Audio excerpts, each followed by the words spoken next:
cette nouvelle ère du transhumanisme qui tente de s'imposer.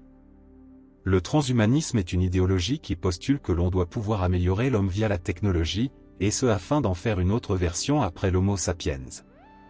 La conséquence de cela est qu'on se voit attribuer différents droits en fonction de critères biologiques, créant ainsi différentes catégories d'individus.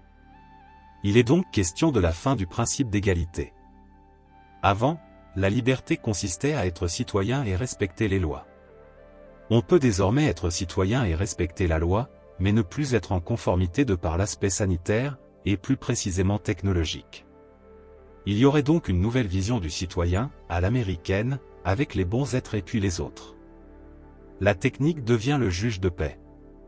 Bienvenue à Gattaca, le film prémonitoire sorti en 2000, projetant déjà cette réalité qui semblait totalement futuriste à l'époque. Pendant l'épidémie de Covid, nous avons eu le droit à cette logique transhumaniste. Il y avait les injectés de la technologie ARN, et puis les non injectés, souvenez-vous.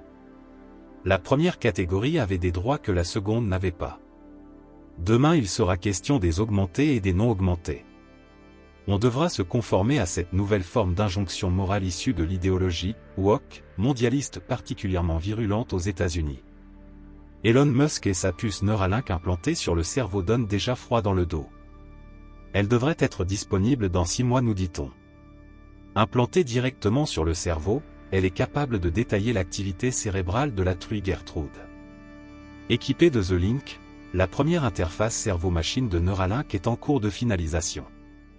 L'animal s'est donc vu implanter une puce de 8 mm dans le cerveau afin d'observer son activité cérébrale.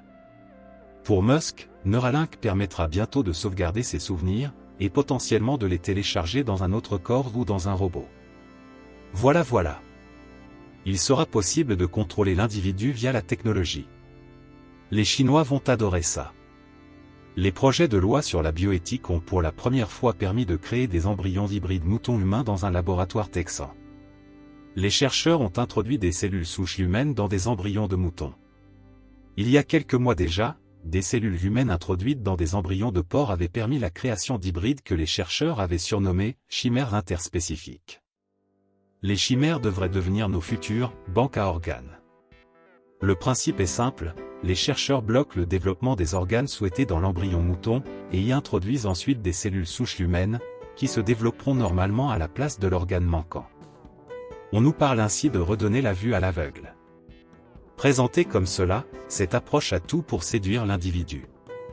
Le transhumanisme au secours de l'humanité parade sa technologie, pour nous protéger, pour notre santé, tout comme les 600 millions de caméras intelligentes, à reconnaissance faciale utilisées en Chine pour noter ses citoyens. Ces programmes de crédit social sont en passe de se généraliser dans tout le monde occidental. Bienvenue dans une nouvelle ère d'ingénierie sociale et de totalitarisme démocratique. Nietzsche disait de la santé qu'elle était l'horizon ultime de l'homme décadent. On y est. Au nom de la santé, il va devenir impératif de contrôler totalement l'individu dans ses moindres faits et gestes. La santé est devenue un enjeu politique. Le pass vaccinal est une rupture civilisationnelle sur notre société. Il a fait de l'interdiction le principe de la liberté, et de l'exception et de la rupture de l'égalité devant la loi un mode institutionnalisé. Pour faire un parallèle, en ce qui concerne les guerres, sujet d'actualité, les conventions de Genève font partie des textes fondamentaux en droit international humanitaire. Relatives au conflit, elles protègent les personnes qui ne participent pas ou plus à la guerre, civils, membres du personnel sanitaire, blessés, prisonniers de guerre, etc.